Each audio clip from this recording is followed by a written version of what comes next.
Les motivations sont toujours les mêmes, n'est-ce pas?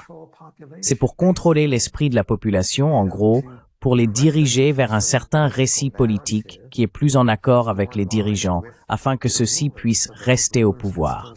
Pour que, vous savez, l'argent puisse encore leur parvenir. C'est évident partout où vous regardez de nos jours.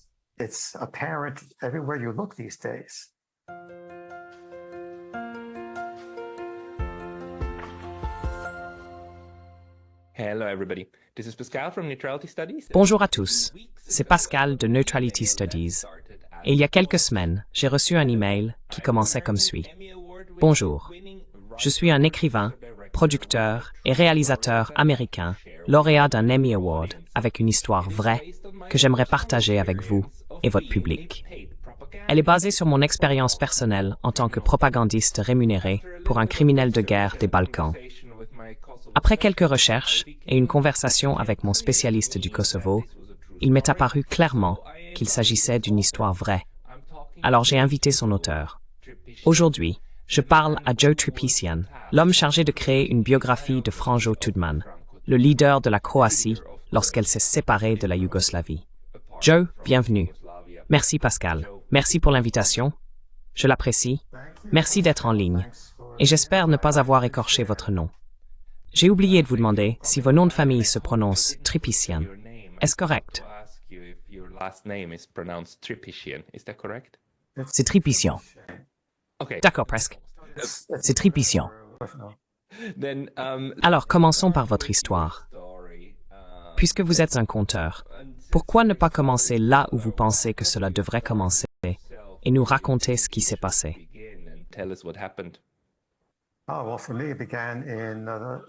Oh, eh bien, pour moi, cela a commencé en 1997.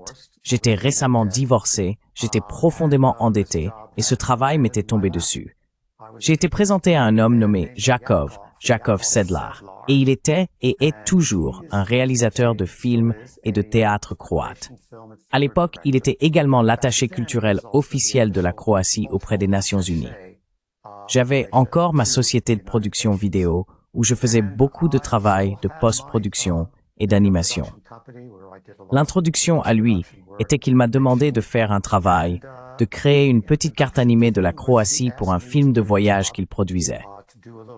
Comme tout autre Américain ignorant, je ne pouvais pas localiser la Croatie sur une carte, alors j'ai dû aller en acheter une dans un magasin. Elle avait une très étrange clause de non-responsabilité dessus.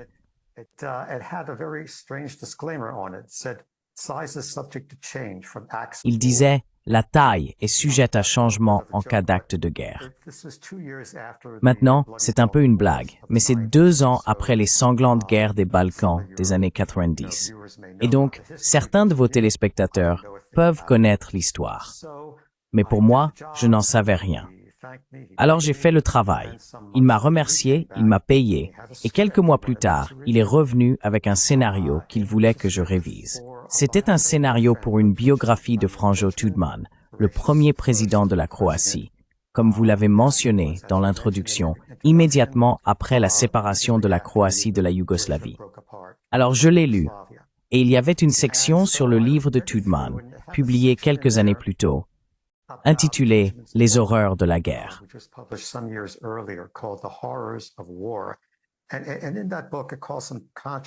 Et dans ce livre, cela a causé une certaine controverse, où Tudman affirmait que les Juifs à Jasenovac, qui était le tristement célèbre camp de concentration de Croatie pendant la Seconde Guerre mondiale, que le camp de concentration était en partie dirigé par les Juifs qui y étaient internés. Et j'ai dit cela à Jakov aussi délicatement que possible. J'ai dit, vous savez ce film que vous prévoyez de montrer à New York, n'est-ce pas? Il a dit oui. J'ai dit, eh bien, il y a une grande communauté juive ici. Vous pourriez vouloir reformuler cette section. Et il m'a regardé comme s'il ne comprenait pas. Quoi qu'il en soit, je lui ai donné mes notes. Et puis quelques mois plus tard, il est revenu et m'a demandé d'écrire la biographie officielle de Franjo Tudman. Eh bien, cela m'a pris par surprise.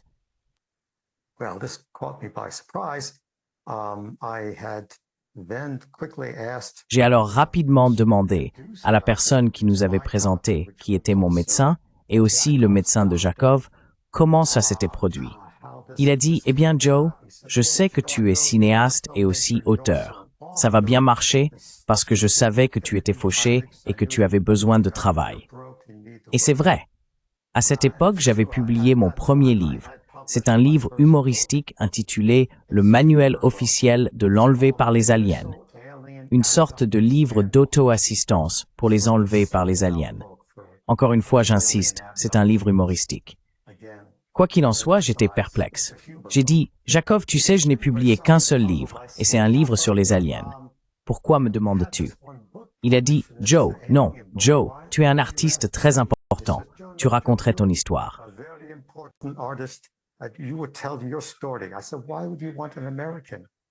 J'ai dit, pourquoi voudriez-vous un Américain? Vous savez, il a dit, nous voulons le point de vue américain pour dire à Tudman quel homme correct il est. Et j'ai dit, eh bien, vous savez, si vous voulez cela, vous devriez simplement engager une agence de relations publiques. Il y en a beaucoup ici à New York. Il dit, non, Joe, tu dois vraiment le faire. J'ai dit, écoutez, tout d'abord, je ne sais rien sur Tudman, vous savez, et je pourrais être très critique à ce sujet. Donnez-moi le week-end et je vous recontacterai. J'ai donc fait quelques recherches rapides. J'ai découvert que Tudman était salué comme le sauveur du peuple croate parce qu'il s'était battu contre l'agression serbe et qu'il avait amené son pays plus ou moins en sécurité vers l'indépendance. Et aussi, Tudman était vilipendé comme un néo-nazi, un Idi Amin des Balkans, un boucher des Balkans et d'autres termes moins flatteurs.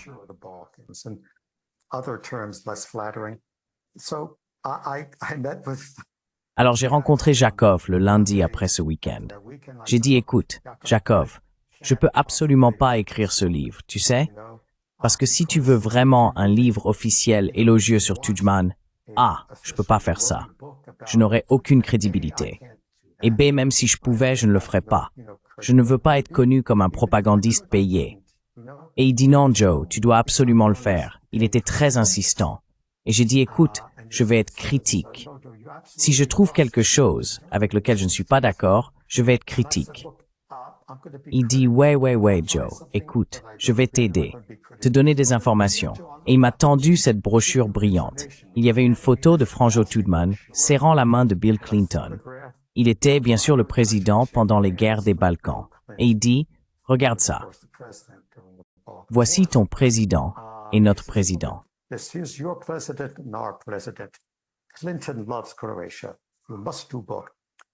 Clinton aime la Croatie. Nous devons faire les deux. J'ai dit, écoutez, la seule façon pour moi de faire cela est si vous me donnez un contrôle éditorial total. Il dit, oui, bien sûr, nous vous donnons cela. Faites attention à ce que vous demandez. C'est une leçon pour tout le monde, et ça a été une grande leçon pour moi. Parce que quand il a dit ça, j'ai dit, écoutez, êtes-vous sûr de savoir à quoi vous vous engagez? Il dit, ouais, vous avez le contrôle éditorial et nous vous payons $40,000 d'avance. Super. Quand est-ce que je pars? C'est ainsi que mon voyage dans les Balkans a commencé. J'ai donc fait rédiger le contrat. Il l'a signé. Il a dit, tout cela est parfaitement normal. J'ai dit, oui, c'est parfaitement normal. Et donc en 2 mois, j'ai atterri à Zagreb. Maintenant, pendant cette période de 2 mois, j'avais engagé un chercheur qui était le fils d'immigrants croates aux États-Unis.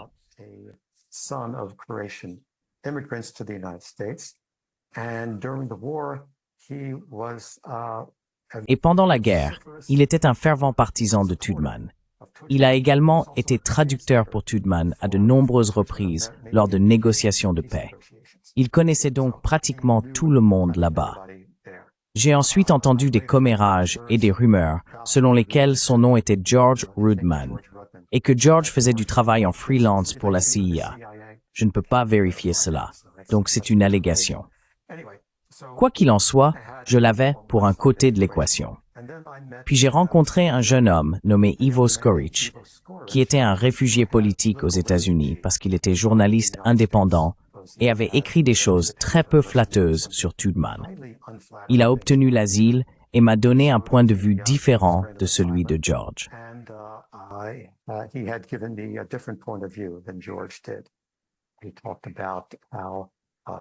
Il a parlé de la façon dont Tudjman, si vous l'interviewez, vous servira simplement une assiette de poisson et parlera de bonnes relations, d'histoire et blabla. Ensuite, il ne répondra jamais vraiment aux questions sur les crimes de guerre et les camps de concentration en Bosnie. J'avais donc George à droite et Ivo à gauche. Avec ces informations, j'ai atterri à Zagreb et je suis immédiatement allé à l'ambassade américaine pour leur dire qui j'étais et pourquoi j'étais là. L'homme, Doug Davidson, qui était l'attaché de presse à ce moment-là, semblait complètement perplexe quant à la raison pour laquelle le gouvernement croate m'engagerait, moi qui n'étais pas historien, dont le seul livre publié était un livre sur les extraterrestres, et pourquoi il voulait que je le fasse.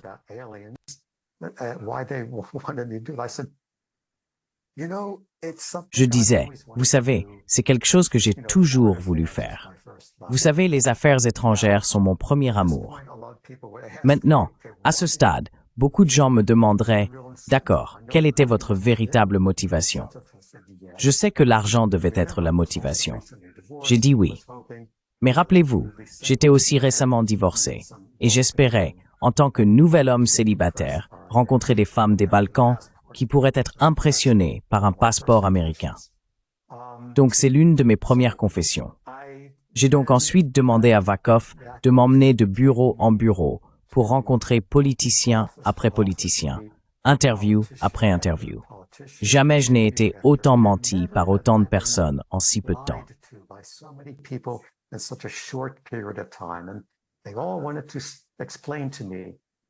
Et ils voulaient tous m'expliquer comment la guerre avait commencé très simplement, très récemment, au XIe siècle. Donc, il y a une part de vérité quand les gens parlent de rivalité ethnique ancienne.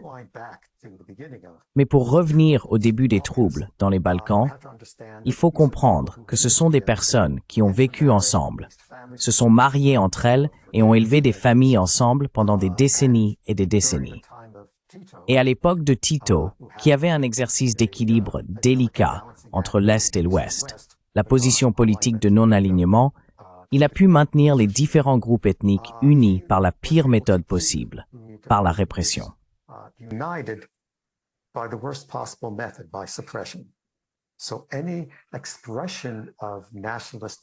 Ainsi, toute expression d'identité nationaliste ou d'identité culturelle ou peu importe, vous étiez envoyé à Goli Otok, connu sous le nom d'île nue, une prison notoire comme Alcatraz. Donc bien sûr, cela va provoquer des réactions. Ce qui s'est passé dans les années 70, c'était le printemps croate, et Franjo Tudjman faisait partie de cette rébellion. Il a été emprisonné 2 fois pour ses écrits sur l'expression du nationalisme croate. Quand Tito est mort, tout s'est effondré parce qu'il était le seul à maintenir tout ensemble. Tout était centralisé. C'était un pays, disait-on, où les profits sont nationalisés et les pertes sont socialisées, car le pouvoir résidait à Belgrade qui était enclavé.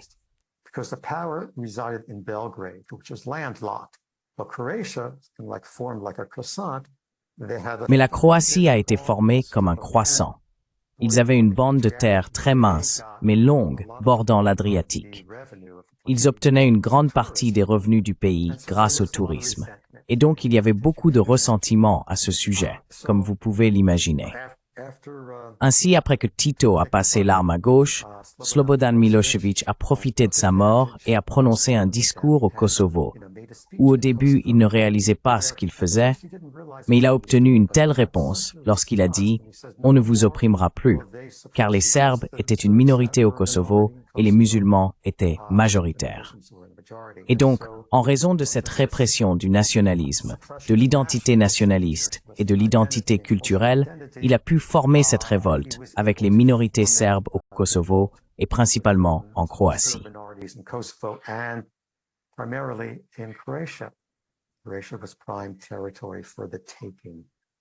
La Croatie était un territoire de choix à prendre. Et c'est ainsi que nous avons commencé à voir les différents pays, régions, États au sein de la Yougoslavie se séparer en pays indépendants. Le premier, le deuxième étant la Croatie, le troisième étant la Bosnie-Herzégovine.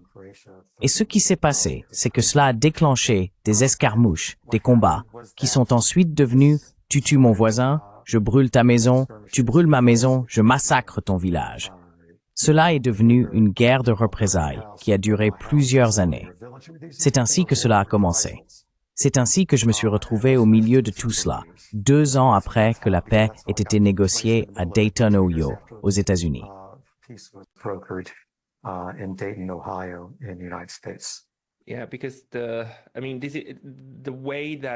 La manière dont la Yougoslavie s'est disloquée de manière très violente contraste fortement avec la façon dont l'Union soviétique s'est disloquée de manière largement pacifique, à quelques exceptions près. Mais la dissolution de la Yougoslavie, qui a eu lieu entre 1991 et 1999-2000, je pense que la Serbie actuelle remonte en fait à 2002, n'est-ce pas? Nous avions des vestiges de la Yougoslavie, la République fédérale, qui a existé jusqu'en 2002, je crois. Oui, ils ont dû expulser Milosevic et il s'est retrouvé à La Haye où il est mort. Tudjman aurait certainement fini à La Haye s'il n'était pas mort en 1999.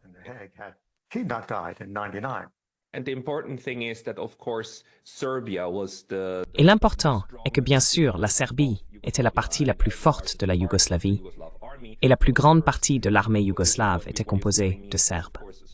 Et ce que vous me dites est bien sûr étrange parce que le Kosovo était une partie intégrante de la Yougoslavie, n'est-ce pas? Mais l'une des plus grandes erreurs que Tito a faites a été de créer des divisions au sein de son pays, le long de ses anciennes frontières ethniques, au lieu de créer quelque chose de plus intégré. Mais ce qui a ensuite commencé à se produire à partir de 1991, c'est cette séparation progressive de ces différentes républiques.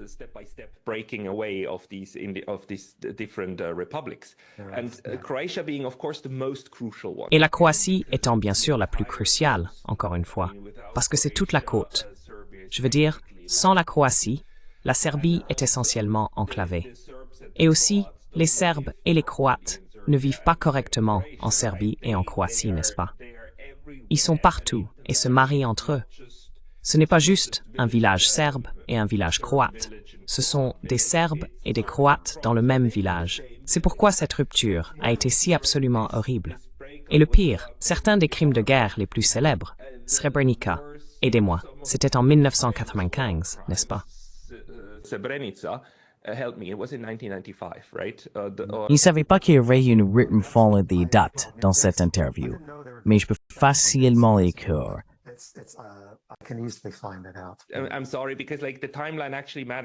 Je suis désolé, car la chronologie est en fait très importante.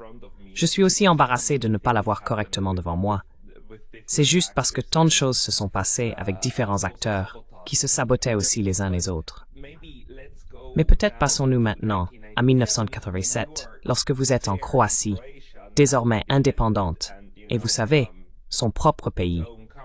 Est-ce que vous... Comment cela a-t-il continué? Je veux dire, avez-vous réalisé que vous aviez été tellement trompé par ces gens? Je veux dire, ils vous nourrissaient probablement d'un récit, non?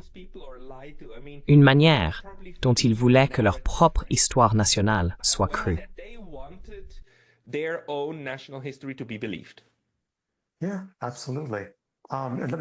Oui, absolument. Et permettez-moi de mentionner, je n'ai pas mentionné le premier pays qui s'est désintégré, qui était la Slovénie. Et là, vous savez, Milosevic dit « Oh, regardez, vous l'avez juste, c'est très homogène. » Et il n'avait rien que Milosevic voulait. Vous savez, comme vous l'avez dit, il était vraiment concentré sur la Croatie. Mais oui, je veux dire, j'étais tellement frustré après ces interviews qui, vous savez, ne m'ont donné aucune information réelle. Alors je me suis immédiatement tourné vers certains des contacts qu'Ivo m'avait donnés, qui étaient des journalistes indépendants et des dissidents.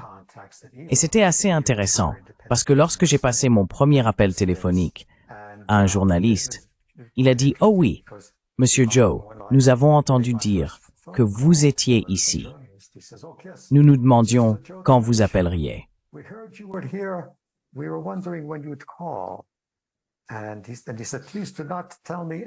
Et il a dit, s'il vous plaît, ne me dites aucune information parce que notre téléphone est surveillé par la police. Alors immédiatement, mon niveau de paranoïa a commencé à monter. Mais j'étais engagé dans le travail, et il est devenu de plus en plus évident pour moi, jour après jour, dans quelle position intenable je m'étais mis. Parce que si j'écrivais ce qu'il voulait que j'écrive, ce que le gouvernement voulait que j'écrive, je serais connu comme un propagandiste payé. Et c'est quelque chose avec lequel je n'étais vraiment pas à l'aise de vivre. Mais si j'écrivais ce qui devenait de plus en plus évident pour moi, c'est-à-dire la vérité, alors je serais un ennemi de l'État. Et quand j'ai appris et rencontré ces différents journalistes, dont certains avaient leur voiture bombardée parce qu'ils écrivaient ce que le gouvernement n'aimait pas, je suis devenu plus préoccupé par cette opinion.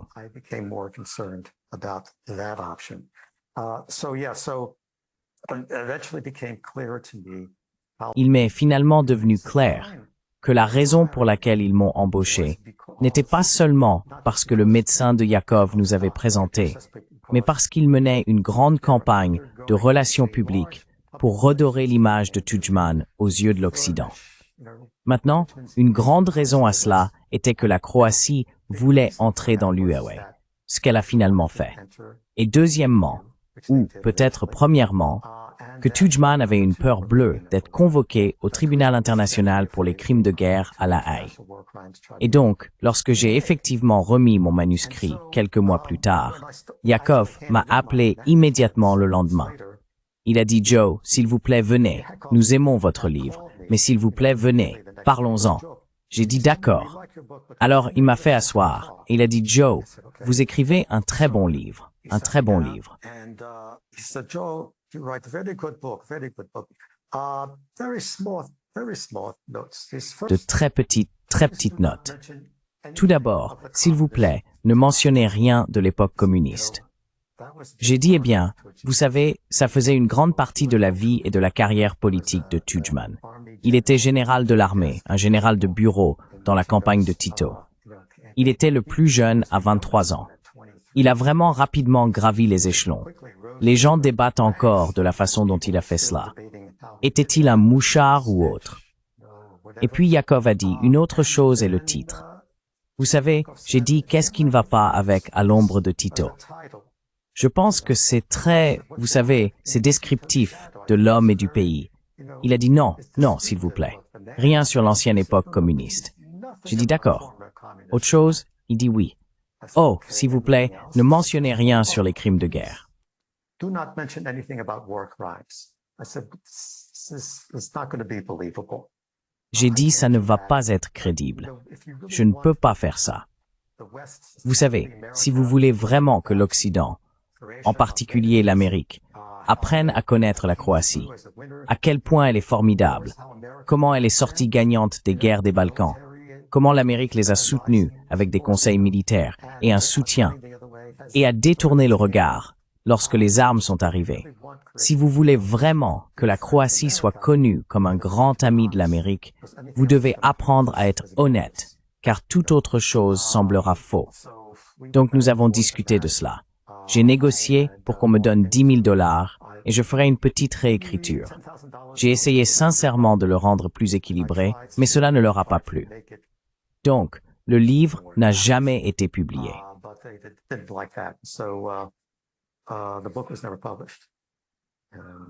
Alors, le livre À l'ombre de Tito n'existe pas aujourd'hui.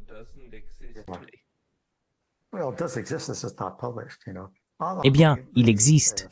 Il n'est tout simplement pas publié, vous savez. Je le publierai peut-être un jour. Mais le livre que j'ai publié est le mémoire derrière moi, Balkanized at Sunrise, qui donne tous les détails, non seulement sur les machinations politiques ou les opérations d'espionnage que j'ai effectuées, mais aussi sur mon travail avec des journalistes indépendants et mes rencontres avec des femmes bosniaques et croates, dont aucune n'a été réussie. Donc, c'était un échec.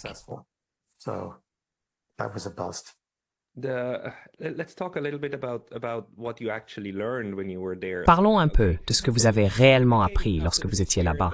Il est devenu absolument clair que vous faisiez partie de l'approche de la Croatie, par l'intermédiaire d'intermédiaires, pour réécrire l'histoire de manière commode pour la Croatie. et surtout pour Tudjman. En 1993, le soi-disant Tribunal pénal international pour l'ex-Yougoslavie a été créé. Entre 1993 et jusqu'à sa dissolution, je pense en 2017, il a effectué une énorme quantité de recherches sur les crimes de guerre et avait pour mission de rechercher les crimes de guerre de tous les côtés. Il est célèbre pour avoir effectivement inculpé Milosevic. Milosevic est mystérieusement mort. Apparemment s'est pendu, bien qu'il y ait une controverse à ce sujet, alors qu'il était en détention. Je pense qu'il était à La Haye à l'époque. Et la possibilité que même les plus hauts dirigeants politiques soient inculpés et doivent être extradés à La Haye était réelle. Il y avait donc un véritable incitatif pour la Croatie à dire « Non, non, non, nous avons besoin d'une page blanche, d'une histoire propre. » Alors, allons-y.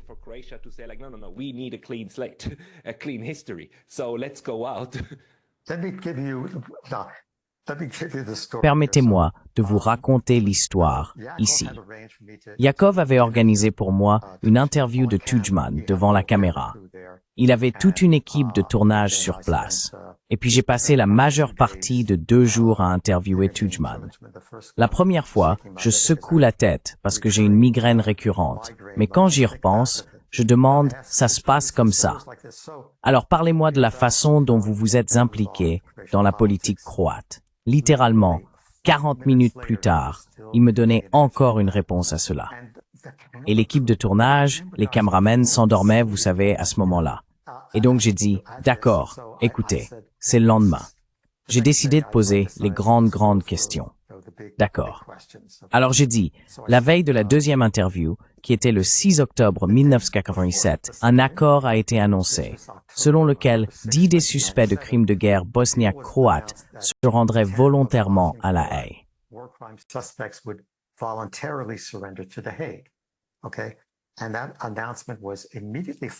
Et cette annonce a été immédiatement suivie par la libération de 40 millions de dollars de crédit à la Croatie par le Fonds monétaire international. D'accord. Alors je lui ai demandé, j'ai dit, d'accord, hier, Monsieur le Président, la Croatie a accepté que ces criminels de guerre se rendent à La Haye.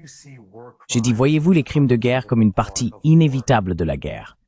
Et il a répondu, il dit, en me citant, « Je ne suis pas en faveur de considérer de la même manière ceux qui ont causé l'agression, qui ont causé toutes ces tragédies, qui ont mis en péril à la fois l'existence de la Croatie et la vie de ses citoyens, et ces personnes qui, lors de diverses opérations, n'ont pas pu réfréner, n'ont pas pu contrôler leurs sentiments de vengeance, leur désir de représailles. » Donc, il vient d'admettre qu'il soutenait ces gars-là. Et cela va plus loin que ça. Donc, c'est un oui. C'est un oui. C'est comme, oui, si nous le faisons, si nous l'avons fait, c'était acceptable. Si les autres l'ont fait, c'était évidemment des crimes de guerre et ils doivent être poursuivis. Mais si nous l'avons fait, c'était acceptable, ce qui n'est pas conforme au droit international. Ça ne fonctionne pas comme ça.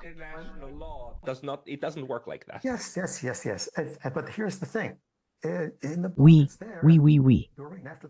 Mais voilà le problème. Dans les Balkans, pendant et après la guerre, c'est comme si nos héros de guerre sont vos criminels de guerre. Vos criminels de guerre sont nos héros de guerre. D'accord? En fait, en 2017, il y avait cet autre réalisateur d'opération, Slobodan Praljak, qui s'est suicidé en cours après avoir été condamné pour crimes de guerre. 12 jours plus tard, il a reçu un grand honneur dans la ville de Zagreb en présence de ministres et de politiciens de haut niveau. Un héros. Donc vous pouvez le voir de leur point de vue, ou de celui des gens qui vivent là-bas, en disant que ces hommes que vous appelez criminels de guerre, ils ont défendu nos maisons. Ils ont sauvé nos vies. D'accord? Donc en fin de compte, ma question reste la même. Les crimes de guerre sont-ils une partie inévitable de la guerre? Probablement oui. Pouvez-vous mentionner des guerres qui n'ont pas comporté de crimes de guerre?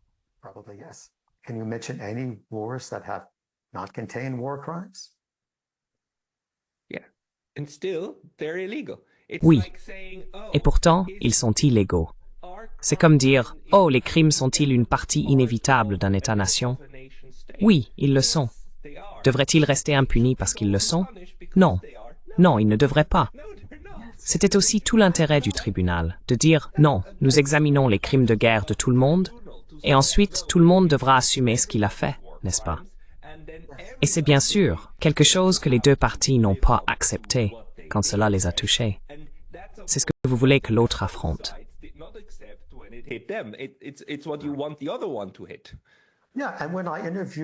Oui, et lorsque j'ai interviewé ces 10 suspects de crimes de guerre qui se sont rendus volontairement à La Haye, l'avocat qui les représentait m'a dit « Eh bien, vous savez, cela se produit simplement parce que l'Amérique se sent coupable de ne pas avoir arrêté la guerre dès le début. » Ce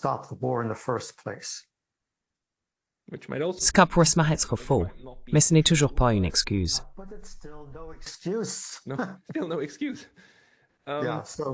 Toujours pas d'excuse. Oui, donc c'est encore plus intriguant que ça, parce que l'une des personnes principales que j'ai interviewées était un personnage que j'ai appelé le prêtre. Mais son vrai nom est Vladislav Bogarčić, qui était en quelque sorte le ministre de la propagande pour le petit mini-État de Bosnie-Herzégovine. D'accord, donc au plus fort de la guerre en, vous savez, 92, 93, vous aviez les 3 camps qui se battaient entre eux. Oui, en Bosnie centrale. D'accord. Donc c'était juste un bain de sang continuel, jour après jour. Et selon Peter Galbraith, qui était le premier ambassadeur en Croatie, et Richard Holbrooke, que j'ai tous deux interviewés en personne, ils poussaient Tudjman à s'allier avec l'armée bosniaque pour qu'il puisse s'unir et repousser l'agression serbe.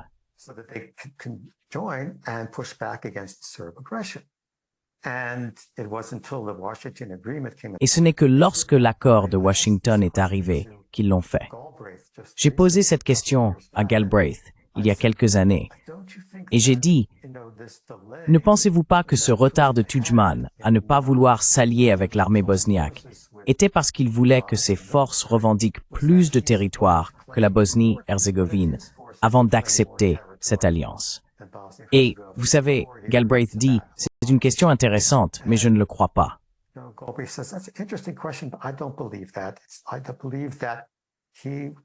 Je ne crois pas qu'il ne se sentait simplement pas prêt.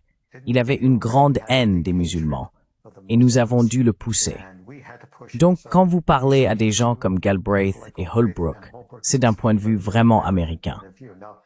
Maintenant, encore une fois, c'est une guerre que les États-Unis ne voulaient désespérément pas entrer.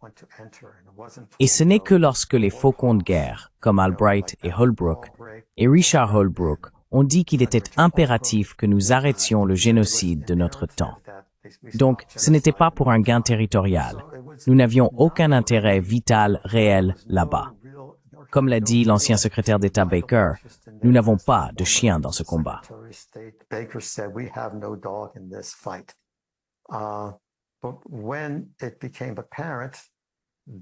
Mais quand il est devenu évident que, eh bien, grâce à CNN, où ils ont montré le bombardement du marché à Sarajevo, et ces personnes tuées par les bombes serbes étaient, vous savez, des acheteurs blancs de classe moyenne, vous savez, qui nous ressemblaient. Alors, il y a eu, vous savez, une réaction, et c'est devenu c'est devenu un enjeu dans la course présidentielle. Donc, Clinton a finalement remporté cette course, et il a senti qu'il devait donner suite à cela. C'était des personnes comme Holbrooke qui l'avaient poussé Warren Christopher, le secrétaire d'État, à s'impliquer dans ce soutien. Ils se sont d'abord impliqués à distance, puis ont obtenu l'accord de l'ONU pour que l'OTAN effectue des bombardements.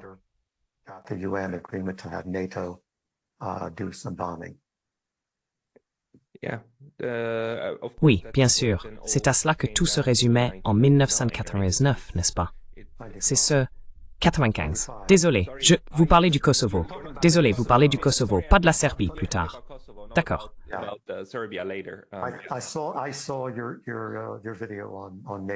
J'ai vu votre vidéo sur l'OTAN, et je parle du moment où l'OTAN avait une résolution de l'ONU, et c'était dans les accords de paix de Dayton. Donc oui, c'est essentiellement bombarder Milosevic pour le faire venir à la table des négociations. Ils avaient de nombreux accords de paix rompus avant cela. Et cela s'est vraiment joué sur le fil concernant le territoire. Et ce que Holbrooke m'a dit, c'est que Tudjman était essentiel à Dayton. parce que sans son accord sur quoi que ce soit, vous savez, rien ne se serait passé. Et l'accord, vous savez, la paix n'aurait pas eu lieu. Et je l'ai mentionné dans les accords de paix, toujours le cessez-le-feu le plus long de l'histoire. C'est un État en échec à cause de la façon dont tout a été structuré. Il a été structuré pour figer dans l'ambre cette alliance précaire où vous avez une autorité centrale faible, qui est une combinaison des entités croates et bosniaques, leur donnant 51% de cet État et 49% à la Republika Srpska, qui a conservé le nom de Republika Srpska, ce qui était une insulte aux musulmans bosniaques. Which was an insult to the Bosnian Muslims. Now we're talking about Bosnia. Bosnia got the state of. Maintenant, nous parlons de la Bosnie, le pays de Bosnie-Herzégovine, tel qu'il existe aujourd'hui. Mais quel a été votre principal apprentissage de cela? Comme comprendre que ce qu'il voulait que vous fassiez, c'est écrire une hagiographie sur le Saint Franjo Tudjman, qui, vous savez, ne pouvait rien faire de mal et n'avait pas de passé communiste. Je veux dire, encore une fois, le gars était communiste sous Tito. Il en faisait partie, n'est-ce pas? Tout comme Eltsine faisait partie du Parti communiste de l'Union soviétique. Lui aussi était l'un d'eux, tout comme Milosevic et les autres, n'est-ce pas? Ils faisaient tous partie de ce parti. Et puis le fait est que le parti s'est aussi désintégré, n'est-ce pas? Et il voulait oublier cette histoire. Ce sur quoi il voulait se concentrer, c'était la lutte héroïque pour la liberté et l'indépendance, n'est-ce pas? Et l'indépendance. And independence, you know. And no war crimes. No, but what it came down Et pas de crimes de guerre. Mais ce à quoi ça se résumait, c'était une prise de position. Je sais que je n'ai pas terminé mon histoire sur le prêtre, Vlado Pogačić. C'est qu'il avait travaillé pour Matt Boban. Et Matt Boban était le président du petit État bosno-croate de courte durée, appelé Herceg-Bosna. Et ce pourquoi Boban était connu, c'était d'être incroyablement loyal, corps et âme, envers Franjo Tudjman, qu'il considérait comme un saint, comme un sauveur du peuple croate. Et donc ce qu'il a fait, c'est suivre à la lettre les ordres de Tudjman. Et donc quand Tudjman a fait savoir qu'il fallait mettre ces gens dans des camps de concentration et s'en occuper, Boban a sauté sur l'occasion. D'accord. Et cela était évidemment un point de friction pour que les États-Unis s'impliquent dans le soutien à la Croatie, car ils ne voulaient pas s'impliquer avec quelqu'un qui commettait des crimes de guerre. because they didn't want to get involved with someone who was, committing war crimes.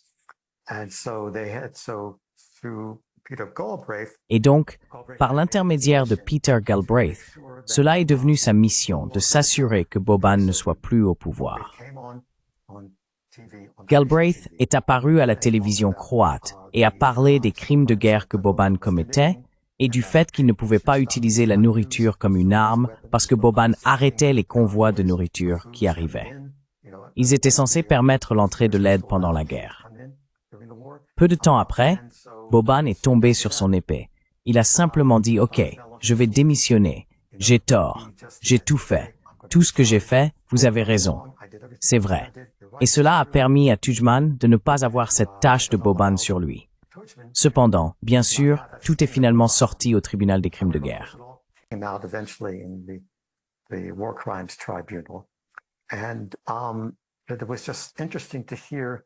Et c'était juste intéressant d'entendre Vlado Pogačić parler de cela. Encore une fois, il était le porte-parole. Il était responsable des questions humanitaires, vous savez, pour Matt Boban. Et il a dit, Matt Boban était une personne très complexe. Oui, son défaut fatal était d'être trop loyal envers Tudjman. Et il avait fait tout ce que Tudjman voulait, et Tudjman l'a rejeté. Donc je pouvais voir que l'homme avait un sentiment tellement conflictuel envers Tudjman et Boban. Il ressentait vraiment une certaine loyauté et de l'amour pour Boban, mais beaucoup de haine pour Tudjman. C'est juste emblématique de l'une des nombreuses histoires politiques sur les personnes qui sont utilisées à des fins plus grandes. D'accord? For bigger purposes, okay? Yeah. But when he said that, he's telling me about how. Mais quand il a dit cela, vous savez, il me parlait de la façon dont Tudjman ne permettrait pas de s'allier avec l'armée bosniaque. Vous savez, musulmane, jusqu'à ce qu'il reçoive des assurances. Selon Albrecht, Galbraith donnait des assurances que les États-Unis soutiendraient l'entrée de la Russie dans l'UOPM, les aideraient avec le FMI, le Fonds monétaire international, mais retireraient également tout cela s'ils ne s'alliaient pas. Cela a été un tournant dans la guerre, car les Serbes ont perdu de plus en plus de territoire. Les forces conjointes, bosniaques musulmanes, bosniaques croates et bosniaques musulmanes, ont gagné de plus en plus de territoire. Mais il y avait encore beaucoup de tensions entre les deux. Mais à la fin de l'histoire, juste pour répondre à votre question, ma plus grande leçon a été de ne pas m'impliquer dans la politique internationale.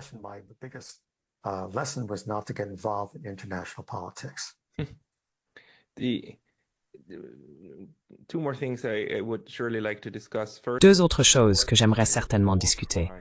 Premièrement, quel type de crime de guerre de Tudjman lui-même avez-vous découvert? Parce qu'il existe différents niveaux de crimes de guerre, n'est-ce pas? Si un soldat sur le champ de bataille tire sur un autre soldat qui agite déjà le drapeau blanc, c'est un crime de guerre, mais cela concerne ce soldat individuel. Si un dirigeant politique ordonne la construction de camps de concentration ou quelque chose de similaire, et que des personnes y sont ensuite placées, et, dans le pire des cas, même exécutées, ou que leurs droits humains sont violés, alors c'est un crime de guerre d'État, n'est-ce pas? Lesquels avez-vous découvert et vous êtes-vous dit « Non, je ne peux pas ne pas en parler dans le livre ».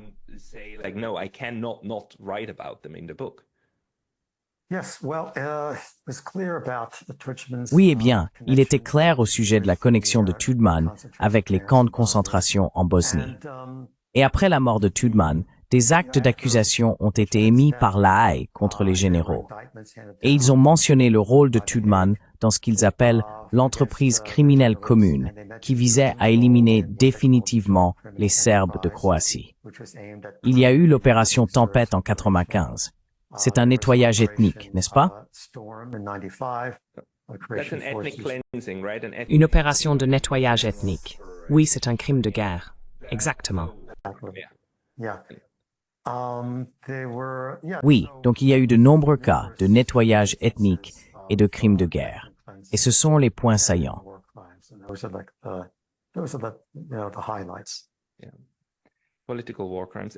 Crimes de guerre politique.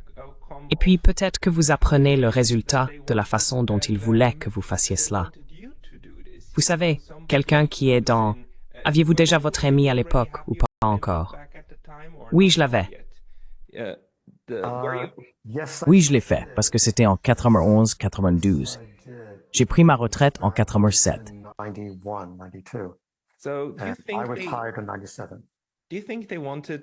Pensez-vous qu'il voulait quelqu'un dont il pourrait dire « Regardez, c'est un réalisateur primé aux Emmy Awards, qui pourrait ensuite, vous savez, à Hollywood, vendre cela au public américain. » C'était l'objectif, n'est-ce pas?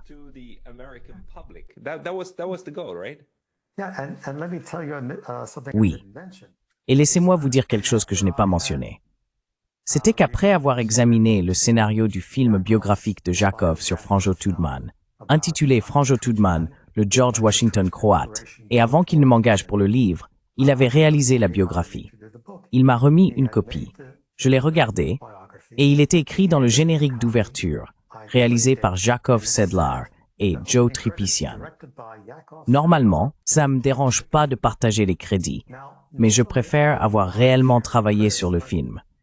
Et j'ai réalisé que ça faisait partie de son, vous savez, d'accord Joe, vois ce que je fais pour toi. Vous voyez?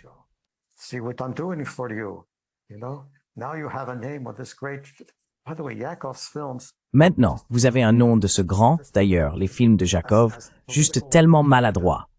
En tant que propagande politique, ils étaient tellement évidents. En tant qu'art et technique, ils étaient de niveau inférieur à B. Il est connu comme le Leni Riefenstahl croate, mais j'ai ajouté, mais sans le talent. Et il a une telle réputation que, récemment, le film le plus récent qu'il a réalisé mettait en vedette cet acteur qui était désespéré de travailler, Kevin Spacey. Et c'était il y a 2 ans. Jakov a réalisé ce film documentaire biographique où Kevin Spacey jouait, préparez-vous, Franjo Tudjman. Aucune chance.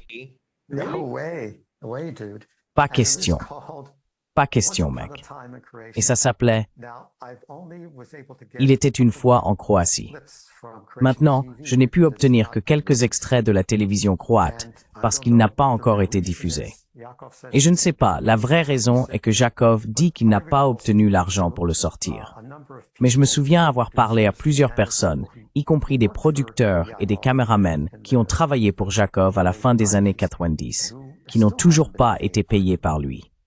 Et il y a un film que j'aurais co-réalisé avec Jakov.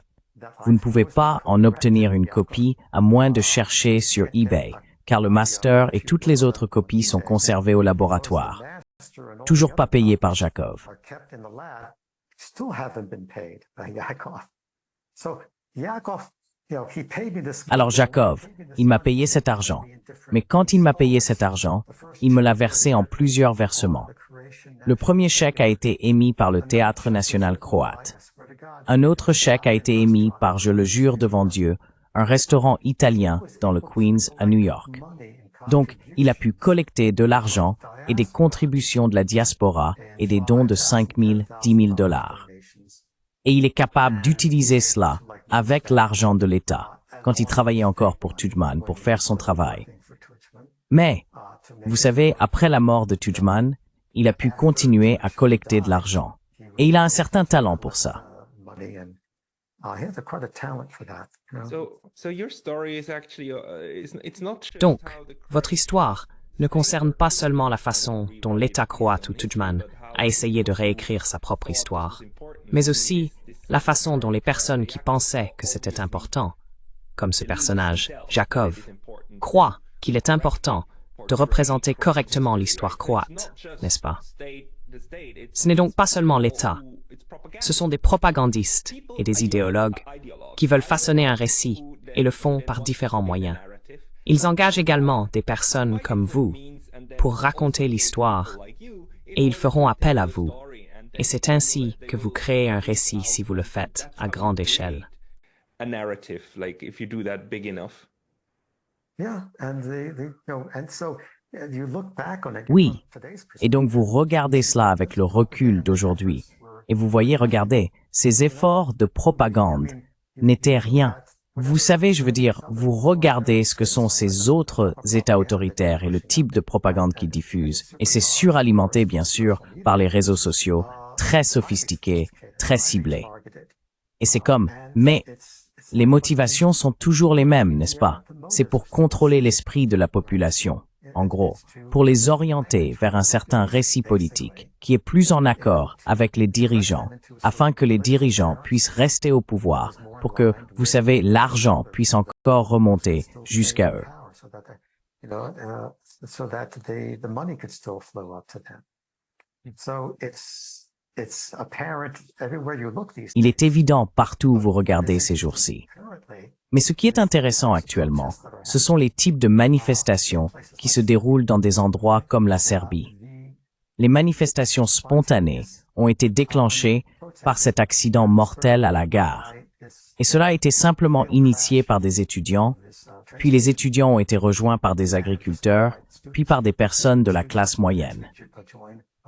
Donc, nous avons des dizaines de milliers de personnes, n'est-ce pas? Et vous avez des pays comme la Serbie. Et puis vous avez la République de Srpska, qui doit beaucoup d'allégeance à la Serbie. La Serbie doit beaucoup d'allégeance à la Russie. Maintenant, Dodik, qui est le président de la République de Srpska, est maintenant recherché. Dodik, who's the president, Republic of Srpska, is now wanted. There's like a arrest. Il y a un mandat d'arrêt contre lui parce qu'il s'est opposé au haut représentant, qui est une partie indépendante supervisant les fonctions politiques de la Herzégovine, pour s'assurer qu'elles sont alignées avec les accords de paix. Donc Dodik dit, non, nous allons faire sécession. Nous allons avoir nos propres règles, nos propres règlements. Et beaucoup de cela provient du même type de pensée, où vous savez, nos héros de guerre sont vos criminels de guerre. Vos criminels de guerre sont nos héros de guerre. La négation du génocide est illégale en Bosnie-Herzégovine. Mais la Republika Srpska a dit, non, plus maintenant. Nous ne sommes pas d'accord avec cette loi. Et une fois que vous commencez à entrer dans le révisionnisme historique et la négation du génocide, vous pouvez provoquer beaucoup de troubles en très peu de temps. Donc c'est très délicat en ce moment. So it's very dicey Yeah. right now. Yeah, and Oui, et le Kosovo est toujours dans une situation politique très difficile. Cependant, la question de la manière dont la propagande fonctionne est l'un des aspects qui, difficult political place, but and Kosovo too, of course. The issue, though, of this way in which propaganda works is one of the things that most concerns me, because it's still we're cela me préoccupe parce que nous sommes tellement impliqués dedans en ce moment, n'est-ce pas? Surtout en ce qui concerne l'Ukraine et ce besoin pour les gens de créer des saints, n'est-ce pas? Cela me rappelle beaucoup comment M. Zelensky est dépeint comme un saint qui ne peut rien faire de mal et a été dépeint ainsi depuis longtemps. Et puis, les personnes que les sites occidentaux soutiennent particulièrement sont souvent décrites de cette manière, n'est-ce pas?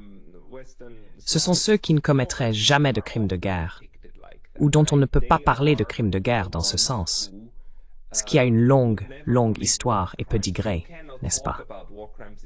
Si vous remontez même à la Seconde Guerre mondiale, et vous savez, le fait que, d'accord, eh bien, Dresde et Hiroshima et Nagasaki et les bombardements incendiaires de Tokyo et tout cela n'ont bien sûr pas été punis, parce que si les crimes de guerre sont commis par le bon côté, par les bons, par nous, alors ce ne sont pas des crimes de guerre. Et cela continue et continue et continue. And this continues and continues and continues. You have to take sides. Vous devez prendre parti, comme quelqu'un l'a dit, d'accord? Si vous allez vous impliquer en politique, vous finirez par soutenir un camp ou un autre, n'est-ce pas? Donc oui, c'est un gros problème. Il y a un écrivain qui m'a beaucoup influencé. Il s'appelle Robert Anton Wilson, et il dit qu'il appelle les humains des primates domestiqués. Vous savez, il dit que chacun de nous vit dans son propre tunnel de réalité. Donc si vous êtes né à Dublin, en Irlande, vous voyez un tunnel de réalité catholique irlandais. Si vous êtes né à Moscou, vous voyez un tunnel de réalité marxiste toute votre vie. Si vous êtes né en Iran, vous voyez un tunnel de réalité islamique fondamentaliste. Si vous êtes né en Arkansas, vous voyez un tunnel de réalité chrétien fondamentaliste.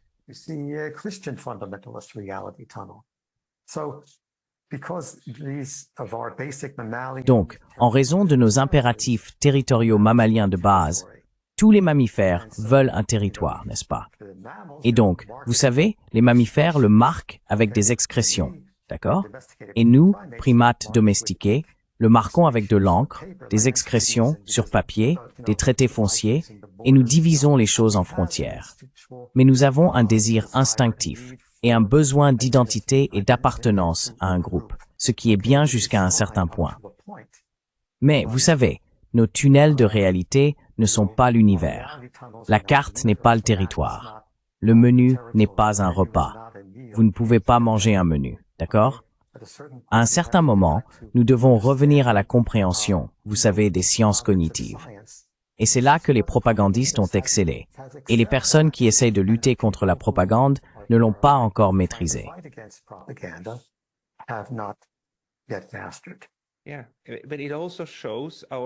Oui, mais cela montre aussi notre incapacité, même si nous essayons autant que possible, à comprendre les choses de manière objective.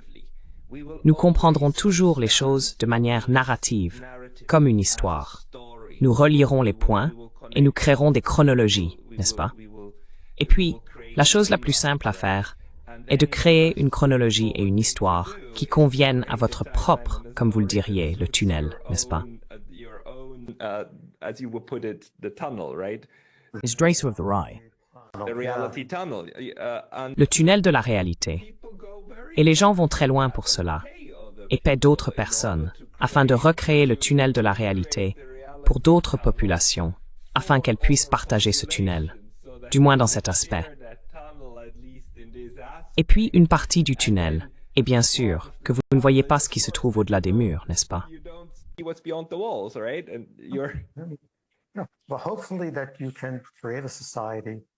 Eh bien, espérons que vous pouvez créer une société où il y a un équilibre des pouvoirs, où des personnes du pouvoir judiciaire vérifient ce qui se passe avec le Congrès, vérifient ce qui se passe avec la branche exécutive.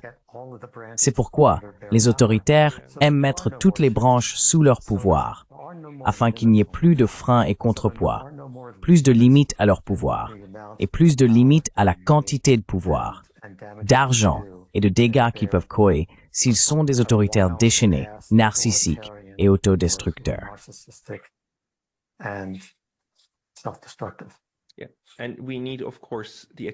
Et nous devons bien sûr accepter qu'il existe différents tunnels de réalité, même contradictoires, en même temps. Et nous devons vivre avec ce fait. Nous devons vivre avec le fait que les criminels de guerre, pour certains, sont des héros pour d'autres, n'est-ce pas? Ou que les terroristes, pour certains, sont des combattants de la liberté pour d'autres. Je veux dire, nous devons vivre avec cela. Et ensuite, nous devons l'aborder d'une manière ou d'une autre.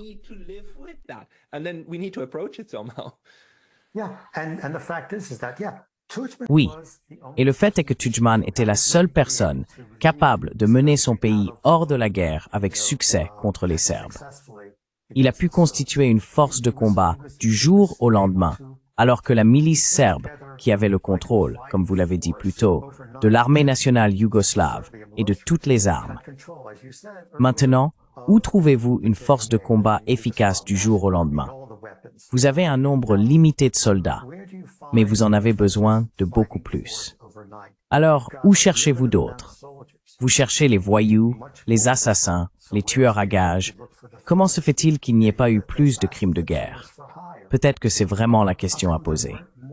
Oui. Oui, et il faut accepter que Tudjman était à la fois un héros et un criminel de guerre. Point. Les deux en même temps. À la fois. Vous êtes si rare. Je suis tellement content que nous ayons parlé de cela. Vous êtes l'une des premières personnes qui peut vraiment comprendre cela. Vous savez depuis longtemps que je n'ai pas parlé à quelqu'un comme vous.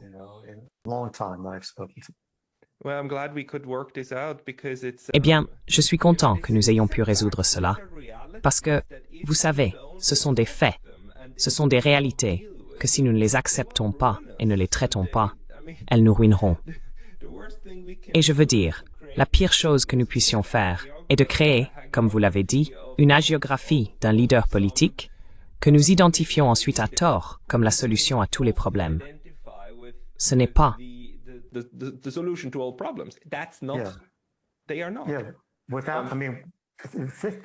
Ils ne le sont pas. Lors du 15e anniversaire des accords de paix de Dayton, Richard Holbrooke a prononcé un discours à la New School University à New York. J'étais là, et il a dit qu'il y avait certaines choses qu'il aurait faites différemment. L'une d'elles était de ne pas avoir une commission de réconciliation comme celle de l'Afrique du Sud. Sans réconciliation, sans dire « D'accord, oui, vous avez commis ce crime. Oui, j'admets que j'ai commis ce crime. Oui, vous avez affecté ces personnes. Oui, je suis d'accord que j'ai affecté ces personnes. » Et sans cela, vous n'allez pas demander pardon. Vous allez juste demander la réconciliation.